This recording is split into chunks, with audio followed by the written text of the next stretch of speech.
le titre de cette émission, c'est Nous sommes en guerre, non pas seulement pour paraphraser Emmanuel Macron, mais aussi parce que nous avons trois dimensions de la guerre. Une dimension qui est une guerre de conquête. Évidemment, vous avez une dimension de guerre culturelle qui est de plus en plus flagrante, qui d'ailleurs nous revient maintenant en effet boomerang des États-Unis. Et puis aussi une guerre spirituelle, une guerre religieuse, c'est un des objets de votre livre d'ailleurs avec Youssef Indy que je viens de citer. Peut-être débuter, vous parliez de Soros, vous parliez des ONG, et puisqu'on va parler d'abord de la France et de l'Europe, on apprenait cette semaine que 7,4 milliards, tiens, pour petite annonce pour François Bayrou qui cherche des sous, et Monsieur Lombard, le ministre de l'économie et des finances français, 7,4 milliards d'euros versés par l'Union européenne aux ONG entre 2021 et 2023. Oh, on en a perdu la trace. Bon, bénéficiaires mal identifiés, fonds concentrés, campagne floue, un rapport dresse un constat alarmant. C'est quand même extraordinaire. 7,4 milliards d'euros partis on ne sait où. Alors, quel va être le rôle de l'Europe? Est-ce que ça va devenir la nouvelle place forte des néoconservateurs qui sont obligés de migrer, chassés qu'ils ont été, de quelle manière?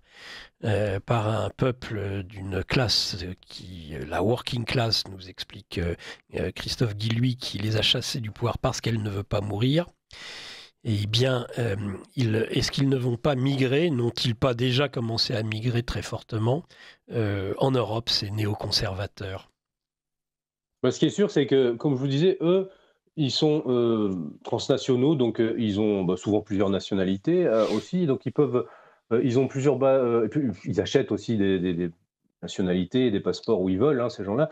Donc ils ont je dirais plusieurs stratégies, ils ont des bases de survie vraiment au cas de vraiment de perspective la plus dure. Mais par contre, ce qui est sûr, c'est qu'ils vont augmenter, je dirais, la colonisation de l'Europe, puisqu'ils ne peuvent plus piller comme ils veulent l'Eurasie. Maintenant, l'Amérique aussi veut revenir à une doctrine géopolitique de type doctrine Monroe et de réaliser une espèce d'unité continentale Oui. autour de l'Amérique de Trump. Donc ça va être, ils vont forcément s'attaquer, je dirais aux plus faibles en fait, hein, c'est-à-dire à la puissance herbivore par excellence, c'est l'Europe. Mhm. Et puis il y a comment dire, cette tragédie de l'Europe, c'est que l'Europe s'est construite après-guerre sur les bases, je dirais, du pacifisme et aussi de la balance, de l'équilibre de puissance avec le partenaire américain.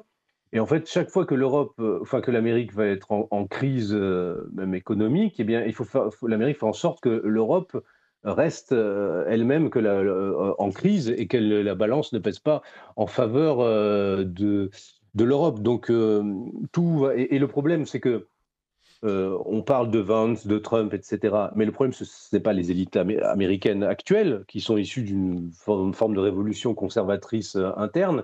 C'est le problème de nos élites à nous, qui sont Mhm. elles-mêmes issues de young leaders, qui sont des gens qui ont été façonnés par l'américanisme et par l'atlantisme. Donc en fait, ce sont des atlantistes qui ont perdu leur empire de soutien. Mais pour autant, ils n'ont pas une vision du monde alternative. Quand même, parce que finalement, c'est un débat que j'ai des fois avec quand j'ai des discussions avec je dirais des euro-globalistes ou des eurocentristes, je sais pas comment on peut les appeler, Oui. qui me disent oui, oui, il faut maintenant leur discours, c'est presque, ils se transforment en souverainistes européens, c'est presque vite, vite, il faut faire la Festung Europa du libéralisme, quoi. C'est l'Europe forteresse du libéralisme, parce qu'on Mhm. est assailli par les empires méchants, mais au nom de quoi? Sur quelle base? C'est-à-dire, quel va être le ciment pour faire cela? C'est-à-dire, si vous êtes entouré de ce que j'appelle des césarismes, c'est-à-dire, il y avait déjà le césarisme russe, les formes chinoises d'illibéralisme, etc. Puis maintenant, il y a le césarisme américain, donc occidental, qui arrive. Quel va être le césarisme européen? Et là, on touche du doigt quelque chose qui est un impensé de Oui. l'histoire de l'Europe, Allez-y. c'est qu'en fait, la dernière fois qu'il y a eu une tentative Ah, je sais d'unité ce que vous de allez dire. l'Europe, Ouais. bah oui, je veux dire, c'est le fascisme. Donc en fait, Oui, le Reich, l'impensé, ouais. il est là.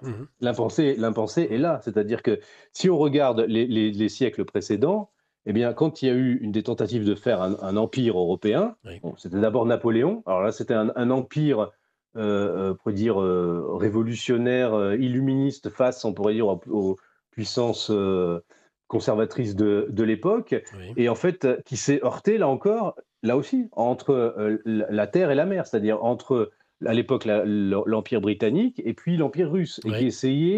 et qui essayait de négocier avec l'Empire russe pour faire le blocus continental avec, avec l'Empire britannique, mais les intérêts russes aussi étaient liés en partie avec un bon commerce avec les Britanniques, donc ça n'a pas tenu.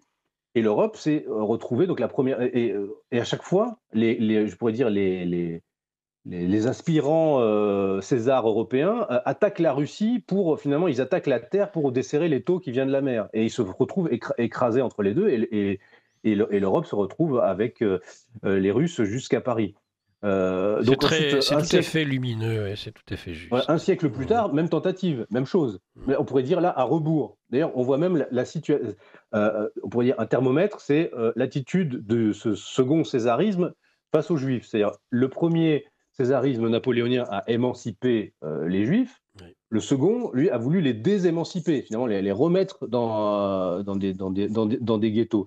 Et là, mais on pourrait dire en termes de systémie, c'est-à-dire en termes vraiment de géopolitique pure au-delà des idéologies, la configuration restait la même. Hitler a essayé de briser l'encerclement thalassocratique par le pacte germano-soviétique, sachant que ce pacte ne tiendrait pas éternellement non plus.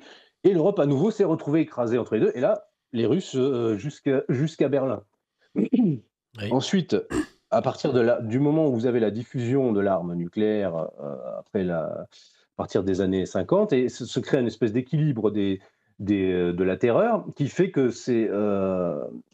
on va dire, ces deux pôles fondamentaux, thalassocratie et tellurocratie, qui à ce moment-là, après, sont incarnés par l'URSS, eh bien, cette confrontation se déroule sur les marches de l'Eurasie, essentiellement, et là, en Asie du Sud-Est, puis au Moyen-Orient, etc. Et à notre époque, c'est la même chose. Et la pression en Europe, elle est maximale parce que nous sommes la bande côtière entre justement l'Eurasie et la C'est thalassocratie ça. occidentale. Et si vous regardez toutes les crises géopolitiques, comment dire, en Europe, eh bien, en fait, il y a un arc de crise qui court depuis la mer Baltique jusqu'à la mer Noire, et en fait jusqu'à la Méditerranée, jusqu'à la mer Rouge.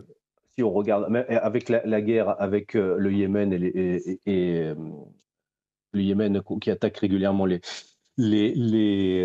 bateaux et Israël en mer Rouge, eh bien, vous avez dit jusqu'ensuite jusqu'à l'océan Indien. Et donc là, vous avez en fait tout un arc de crise comme ça qui court. Et si vous continuez, vous avez ensuite d'autres territoires comme plus loin la Birmanie, qui aussi est sous la pression, pareil, de la pression chinoise d'un côté et occidentale de l'autre. Et en fait, vous avez tout cet arc de crise qui a été théorisé par les géopolitologues anglo-saxons depuis longtemps, et qui est en fait voilà, ce rimeland eurasiatique qu'il faut tenir, parce que c'est en même temps la zone où on a la plus grande dynamisme économique. Donc c'est une zone qui est fondamentale pour laquelle il est fondamental de garder le contrôle.